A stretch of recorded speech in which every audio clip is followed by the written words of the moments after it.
Abaa'oon garee lamaan kana deeggaru kuni koree qofa odoo hin ta'in deeggartoonni lamaan bahanii dirree waraanaa godhuu achi booda ani boqonnaa argadha. Achi booda anarratti fookasii wanti godhamu hin hafaa. Qaama asii ijaare kanas hin barbaadu by the way. You will see. Just jecha kiyya kana maarki godhaa qabadha. Torbee 2-3 kennaafi. Torbee 2-3 Hilton Sharaatan waan adda addaa godhaa miidiyaa hunda itti ergaatu wanni gochuu danda'a. Erga xuuxee akka shonkoraatti fixatee booda hidhuu kan ziyeetaa qaachuwalle yoo inni hin jenneen ana zaakiitu siyaasa biyya sanii hin beekne. Maarki godhaa qabadha. Araarsoo Biqilaa jara Toleeraa fa'a isaan kanneen hunda xiqqoo itti fayyadamee taargeetii ofii barbaadu bira san yoo gahe eenyuun illee namni inni barbaadu hin jiru. Araarsoo Biqilaa Toleeraa maalii dhiisiti taayyee haga fayyadamuu qabu erga fayyadamee ka'ee booda deemasi harree jedhee yoo inni isaan ariine anaatu siyaasa biyya sanii hin beekne. Maarki godhaa qabadha. Amma ajandaa godhuudhaaf ka barbaadamee ture Oromoon laayinii jara lamaan kanneenii faana hiriireeti dhimma biltsiginnaa fi qabsoo amma godhaa jiru kana dhiiseeti nuti hoogganaan keenya Jaal Araarsoo Biqilaati nuti hoogganaan keenya Jaal Daawud Ibsaati kan jedhu ataakaroo san keessa akka seenamu barbaadamee ture. Hin argamne gooliin sun achiif hin godhamne. Yoo sun ta'uu dhabe immoo akka godheeti filannoo adeemsisuudhaaf barbaadaa jira.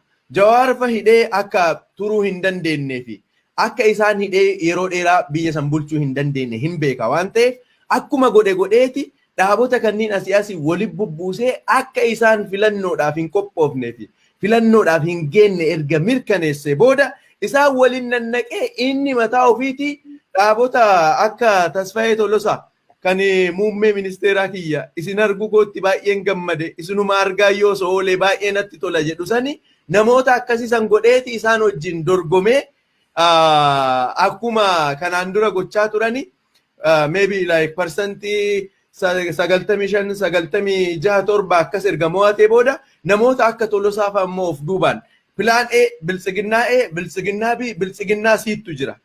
Araarsoo Biqilaa fa'aa fi gareen amma isaan qabatanii bahan kuni biltsiginnaa C ta'uufuu carraa hin argatanii jedhaan. Kanaaf Oromoon focus godhee waan kanarratti ajandaa godhuu dhabuun isaayyuu akkuma jiruun deeggarsaan dhaaba nama qabatee jiru kana jalatti Oromoon jiraachuu arguu isaanuu rifatanii jiran. Guyyootuma 2-3 kana wanni godhame Jaal Araarsoo Biqilaa akkuma argite achi deemee Hiiltanitti ibsa jara wajjin kennee dhufee ka'ee gara mana Jaal Daawud Ibsaa dhufeeti. Confused ta'ee ture samoona tokko. Achi dhufee immoo ani hin beekne maal akka wanti addaan bahame wayitu hin jiru dhaaba keessa wanti ta'e wayitu hin jiru jedha. Achi deemanii mataa dhahanii akkanas ergine yommuu jedhaniin immoo jara kana wajjin bahee akka mootummaatti baroodaa dhaaddataa ture jechuudha. Amma waliigaluu dhaaba sana namoota hoogganan jaalachuu, jibbu, deeggaruu dhiisuu hin dandeenya. Ispiriitii san waa'ee ispiriitii sana wanti dubbachaa jiru. Abiyyi kan barbaadu Daawudii miti. Abiyyi kan barbaadu warroota Daawudiin duuba jiranii kan akka Jaallammii Beenyaafa balleessuudhaa miti. Abiyyi kan barbaadu ispiriitiin Oromummaa waan irratti ijaaramee fi argeera gaafa biyyatti galanii simatantu honestii taanee dubbanna. Namni abaa'oo akka dhaabaatti dhaaba miseensa hin taanes akka dhaabaatti dhaabicha akka dhaabaatti hin deeggarres dhaaba biraa keessa warri jiranis to the extent of dhaaba biraa dhaabuma Oromoo keessa ta'e dhaaba biraa keessa warri jiranis ispiriitii abaa'oo jedhamu kana kan bara duraatti ijaaramee waa'ee sabboonummaa Oromummaa waa'ee bilisummaa birmadummaa waan akkanaa keessatti faca'u kana ispiriitii sanuuf keessaa balleessuun hin danda'amu waan ta'eef Oromoo keessaa xiinsammuu kana haquudhaaf Oromoo keessaa yaada kana balleessuudhaaf dhaabicha yoo balleessine yaadicha balleessuu hin dandeenya. Dhaabicha balleessuudhaaf immoo bakka adda addaa kanatti illee achi siqsine maal godha seete osoo tolee fi silaa erga Jaal Daawud Ibsaa biraa gorsee booda achi siqsee jarattii tana ammoo Jaal Araarsoo Biqilaa okay ati akkasii gara Harargeetti dhalattee musliimaa kanaaf dhaaba ashabbaariidha. Ashabbaarii listii keessa galcha jedhee gara paarlaamaatti ergaa done.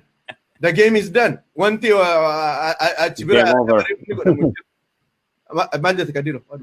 No, game over jira chindu. Game over. So winning akkaataan inni itti godhuuf deemeen gowwummaan isa keessa jiruu fi qarummaa an qaroodha waa'ee siyaasa biyya sanii guutuu hin beeka jedhu kun xiinsammuun ummataa isa darbee bara dheeraa deemee akka beekeeru dhabuu isaa biyyattii sana waan hin taanee fi bakka hin barbaadamnee fi bakka ga'uu hin dandeenye geessuu keessatti kan akkana rakkachaa jiru kana Oromoon maal gochuu qabaadha? Oromoon waan salphaa gochuu qaba. Ammaan tana immediately Daawud qaamota jiranii fi namoota hin hidhamne bakka adda addaatti jiran walitti waamanii waan gochuu danda'an try gochuu danda'uu qabu. At the same time an akkanatti fakkaatutti it's a good time to discuss Daawudii fi Mararaan carraa argatan kanatti bilbilaanis haa ta'u qaamaanis haa ta'u walitti dhufanii mari'atanii erga jara kana mana hidhaati qabsoon godhaa jirru kana ummata kana mana hidhaati akka baasu homaa shakkii hin qabnu. Ummanni kun mana hidhaati erga bahee booda Oromoon amma booda kaafaa'oo abaa'oo maalii jedhaa asii achitti rakkachuu hin qabu. Jarri kun walitti qaqqabamanii maqaadhuma dhaaba tokkootiin hoggansas fooyyessanii dargaggoota keessatti makanii dhaaba kana gara fuulduraatti ceesisuun Oromoo Oromummaa sabboonummaa elementiiwwan dhaaba kana wajjin bara dheeraa dhufan san akka tursiifamu gochuun shira biltsiginnaa kana balleessuun hin danda'ama. Akkasitti gara opportunity itti jijjiirree fayyadamuu hin dandeenyedha. Thank you, Galatoma.